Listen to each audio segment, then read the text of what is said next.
Shalom, selamat pagi Bapak Ibu, salam sejahtera. Tuhan Yesus selalu bersama-sama dengan kita pada pagi hari ini. Marilah kita satukan hati dan pikiran kita untuk mendengarkan firman Allah. Kita mulai dengan bernyanyi dari buku ND 501 ayat yang pertama.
Kita berdoa.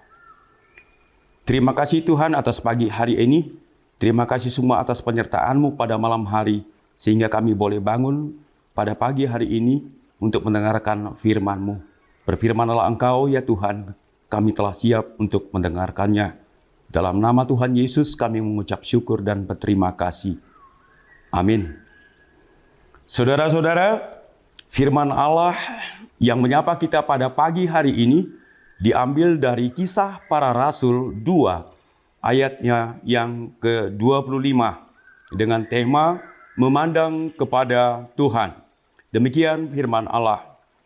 Sebab Daud berkata tentang dia, "Aku senantiasa memandang kepada Tuhan, karena ia berdiri di sebelah kananku, aku tidak goyah." Saudara-saudara, siapakah Raja Daud? Daud adalah salah satu tokoh Alkitab yang paling terkenal dan paling dikasihi oleh Allah. Ia adalah seorang yang termasyhur dalam iman, yang disebutkan dalam Ibrani 11. Daud juga menjadi tokoh yang terpenting dalam keselamatan. Ada beberapa hal yang patut untuk kita tiru dari Raja Daud, yaitu Daud sangat mengasihi Tuhan. Dalam keadaan apapun dia memuji Tuhan, bermain musik, menari, menulis mazmur, dan melakukan hal-hal yang membuat dirinya lebih mengenal Tuhan. Mengapa Allah memilih Daud menjadi raja? Yaitu karena Tuhan melihat bahwa Daud sangat beriman kepadanya, sehingga Allah memilih dia sebagai raja atas Israel. Apakah kehebatan Daud?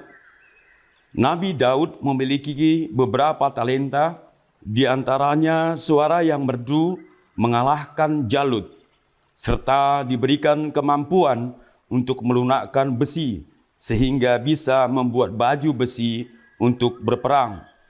Ketika Daud diperhadapkan dengan Goliat yang sangat besar dan dapat mengalahkannya, dikarenakan dia mempunyai keyakinan dan kepercayaan bahwa ia memiliki Tuhan yang besar yang sanggup mengatasi masalahnya. Tuhan Allah memberikan umur yang sangat panjang kepada Daud dan dia akhirnya meninggal di usia yang 100 tahun dan dikebumikan di Baitul Maqdis.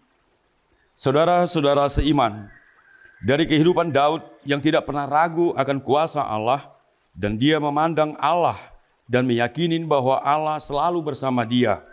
Itulah sebabnya Daud tidak pernah khawatir terhadap apa yang dilakukannya. Dia selalu memuji Tuhan melalui selalu karyanya, bermain musik, bernyanyi, dan bermazmur. Bagaimanakah kita dalam kehidupan kita sehari-hari? Apakah kita beribadah, mendengar firman Allah, agar kita dikatakan orang yang taat? Tetapi ketika mendapat cobaan, kita lari dari kenyataan, ataupun kita akan berpaling dari Tuhan Allah. Saudara-saudara, mari kita belajar dari Raja Daud yang selalu teguh setiap kepada Allah dalam suasana apapun. Dia tidak pernah goyang dalam kepercayaannya bahwa Tuhan Allah ada bersama dia selalu. Saudara-saudara, mari kita berangkat dengan iman kepercayaan kepada Allah. Anak muda, orang tua, lansia, inahana, dan siapapun di antara kita meneladani kehidupan Daud di tengah-tengah kehidupan kita, dan kita diajak untuk meninggalkan hal apapun dalam percobaan kita dan lebih mendahulukan kekuatan daripada Allah. Mari kita selalu mendahulukan kuasa Allah agar semua rencana kehidupan kita sesuai dengan rencana Allah. Saudara-saudara, ketika kita meneladani daripada Raja Daud, seorang yang sangat soleh dan sangat percaya kepada Allah, dia tidak pernah akan ragu-ragu. Pertanyaannya, amang inang, dimanapun berada, apakah kita pernah ragu dalam kehidupan kita? Apakah kita sering ragu dan khawatir?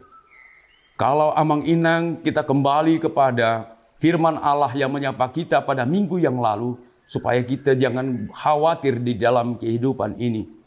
Amang inang, kekhawatiran akan membuat kehancuran di dalam kehidupan kita. Lalu bagaimana kita supaya menghilangkan rasa khawatir di dalam hidup kita? Tidak ada satu keraguan-raguan seperti Raja Daud, adalah hanya mengedepankan kuasa Allah di tengah-tengah kehidupan kita, di tengah-tengah kegiatan kita sehari-hari. Ketika kita mendahulukan Allah di tengah-tengah kehidupan kita, di dalam pekerjaan kita, niscaya Tuhan akan membantu orang-orang yang taat kepadanya. Dan jangan pernah menoleh ke belakang ketika Anda telah meneladani Yesus sebagai penyelamat kita. Saudara-saudara, adik-adik kami dimanapun berada, dalam hal apapun, dalam hal pencobaan ekonomi, dalam hal pencobaan dalam arti pembelajaran di perkuliahan, dalam hal bagaimana kita mendapatkan pekerjaan-pekerjaan bagi adik-adik kami yang belum mendapat pekerjaan. Pertama adalah harus yakin dengan kemampuan pribadi.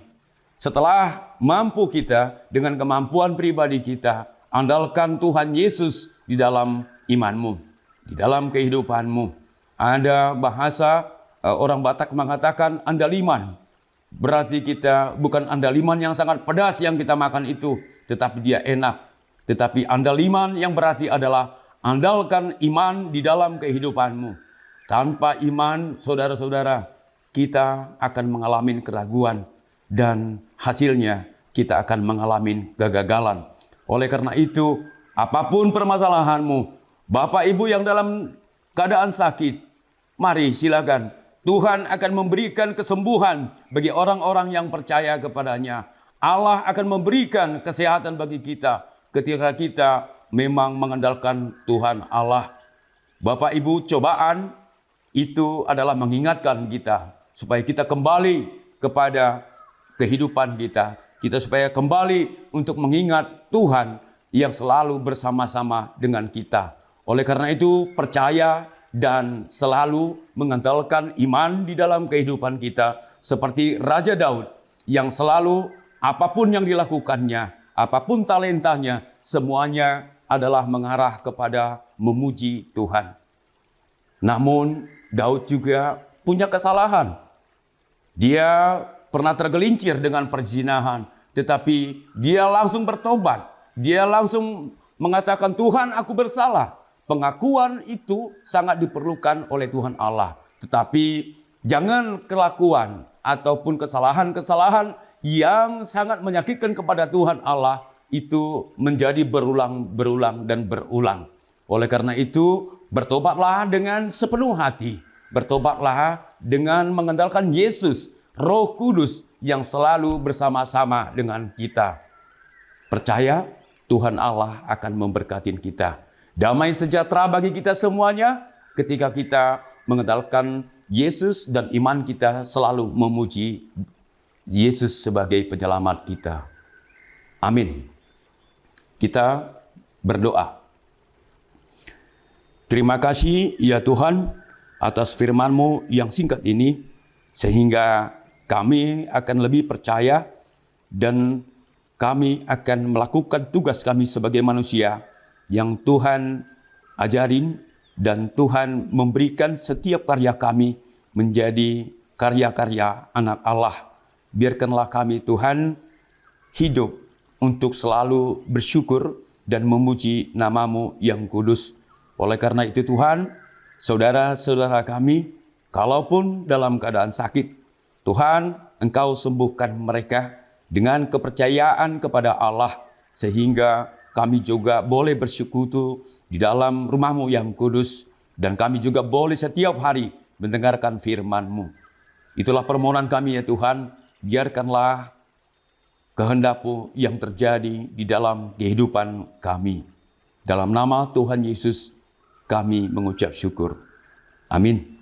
Demikianlah saudara-saudara yang bisa kami sampaikan untuk renungan pagi ini sebagai bekal di dalam kehidupan kita sehari-hari. Kiranya Tuhan Yesus selalu menyertai kita dimanapun kita berada. Shalom.